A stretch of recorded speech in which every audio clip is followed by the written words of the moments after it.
Om Shakti, beautiful people, good morning to all of you. Sadhana, what is sadhana? Or spiritual practice? This is a very delicate subject because many people they have been deluded in misunderstanding what sadhana is. So I will take the time to explain you.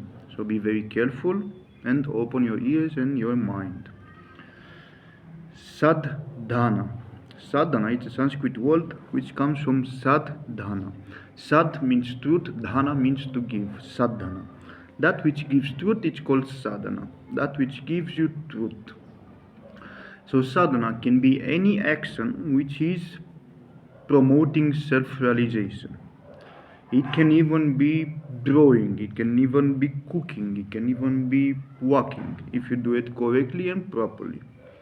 So don't think that only breathing and doing meditation is sadhana. No. Sadhana is an active effort to transform your mind. That is actually basically sadhana. Now, something very important.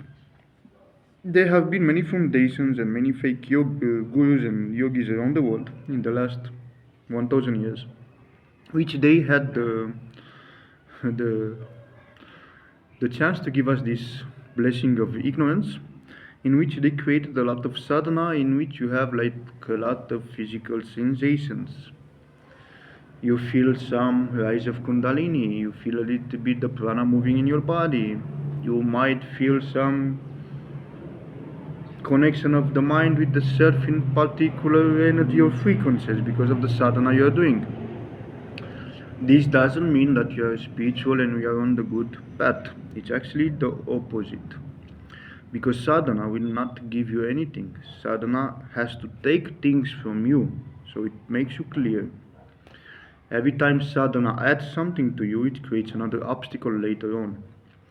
And especially, this is another thing, there are three types of gunas. Gunas are more modes of nature: sattva, raja, and tamas.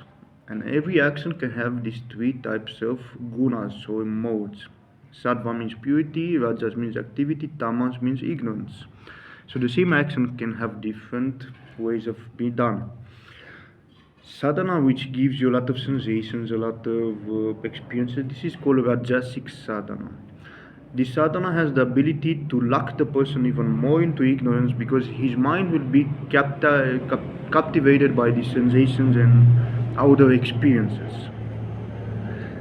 The real sadhana, which is conductive to self liberation, it is called Sattvic sadhana.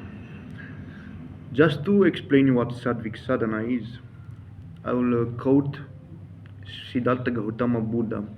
He was asked, Buddha, what did you acquire after so many years of meditation? And he said, nothing. But instead, I have lost everything which I had. So that is meditation, that is sadhana, that is sattvic sadhana. That actions which you are doing, which makes your mind clear, gives balance of your mind, and doesn't give you exaggerated emotions of your mind, and gives a peace and tranquility and the steadiness of your thoughts. That's a positive and a sattvic sadhana. So be very careful because us, we are humans and we have a mind, and the mind is a very great mystery. It's the whole laws of creation of the universe are actually present in the mind. If you're wise enough and you can explore your mind, you can know everything that is happening in the universe. So the mind is like a sponge. It likes to attract information and feed on it. That's how the mind becomes contented. When the mind cannot learn something new or the mind cannot get a new sensation, then the mind becomes sad, afraid, or whatever. So we need to understand that the mind is not us, but we give power and life to the mind. So we need to control the mind as well. So know that this is the tendency of the mind to be attracted by mysticism and special things and whatever.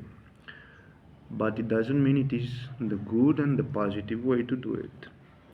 The mind should be clear. The moment you clear your mind from thoughts, vasana, samskaras, which basically means imprints in the subconscious, Then the mind will become clear and the mind will become sharp like a laser. Then you have the power of the mind, the power of the yogis, the power of the Buddhist monks, of the Tibetan monks.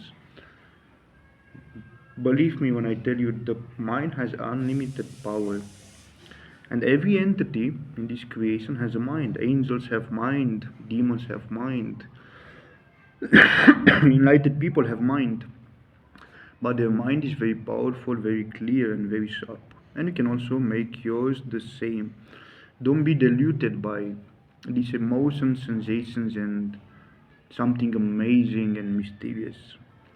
Otherwise, with all due respect, you'll just be a puppet in front of your own emotions. Hope you enjoyed the video. Please subscribe to the channel, share it with your friends, and do your sadhana. Om Shakti.